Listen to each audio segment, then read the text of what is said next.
What's going on, everybody? MC Murr here, and welcome back to the MC Murr Show.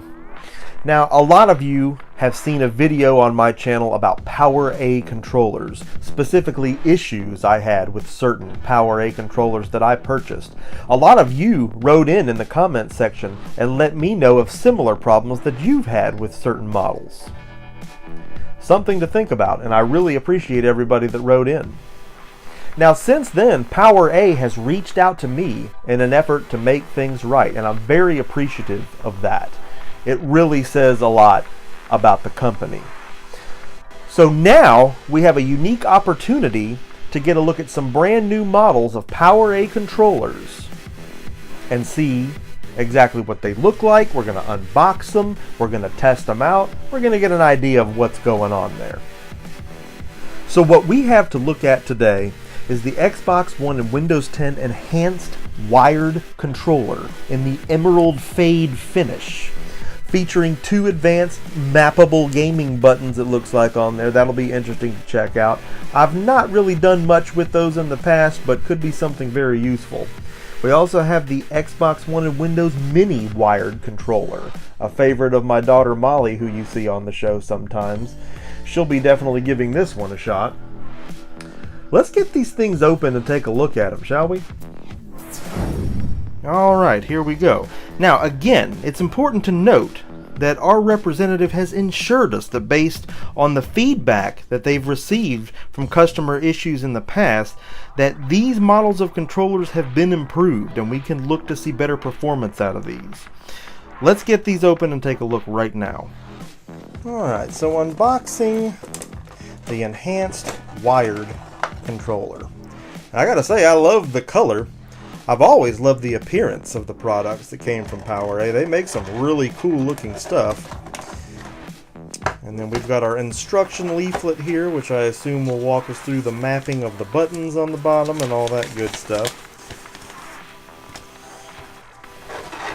And we've got our hook in with USB-N cable.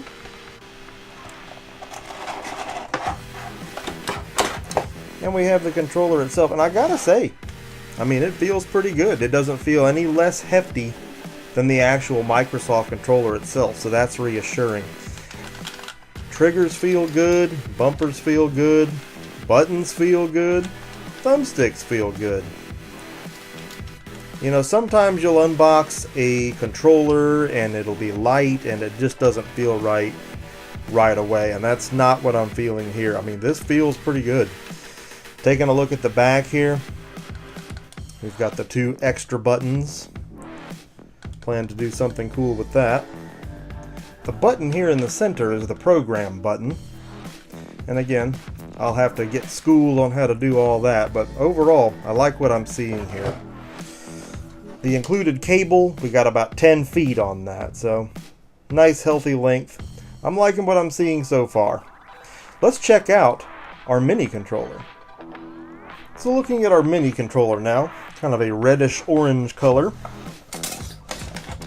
This is an updated model from the previous mini that we had that was featured in our other video. Nice looking. The wire's made onto these, there's not a separate cable.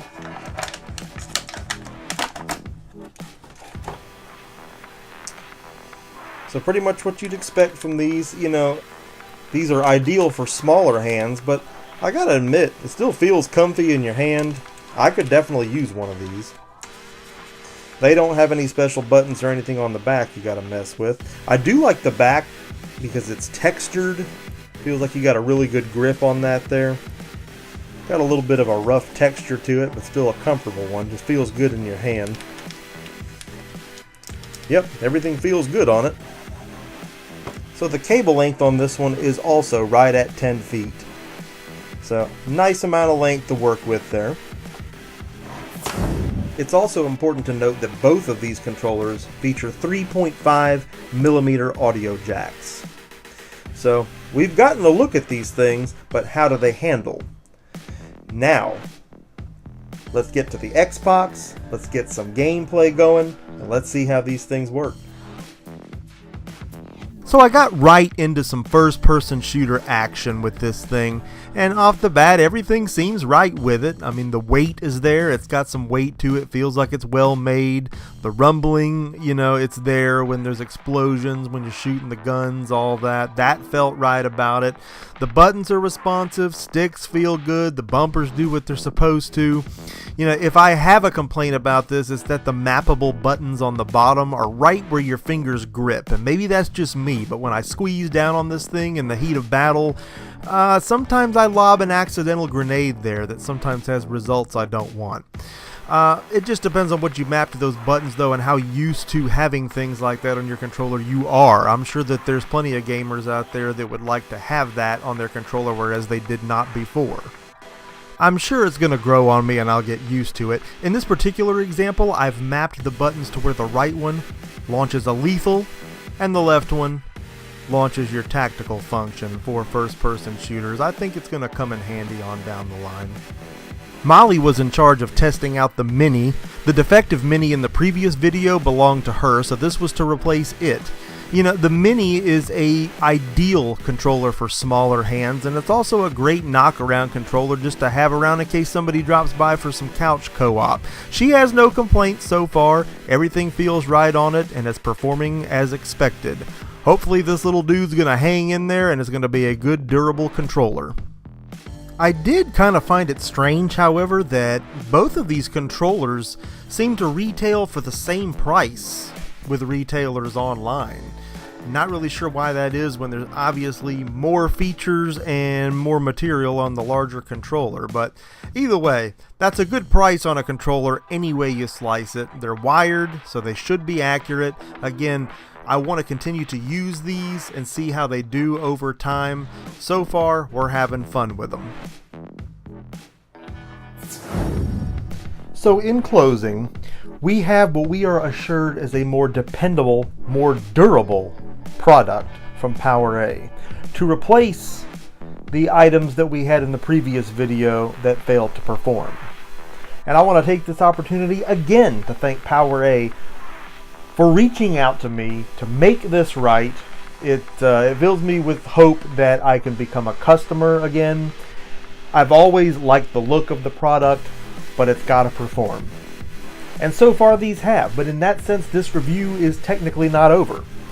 We're going to come at you with updates as time progresses, as we intend to use these controllers as much as possible. I want to see if they stand the test of time. I want to see how well they hold up. So far so good. I like what I'm seeing. I hope you liked what you saw in this video. I hope that you're going to drop a like on this video. If you have not already done so, I hope that you're going to subscribe to the MC Mer Show, where you can get day one reviews on products, things that may interest gamers, things that you might want done. All kind of neat stuff coming your way. Thanks for watching. Let me know what you think about what you saw here today in the comments below, because you know that I love getting a conversation going with you right here on the MC Mer Show. Signing off for now, and I will see each and every one of you again next time.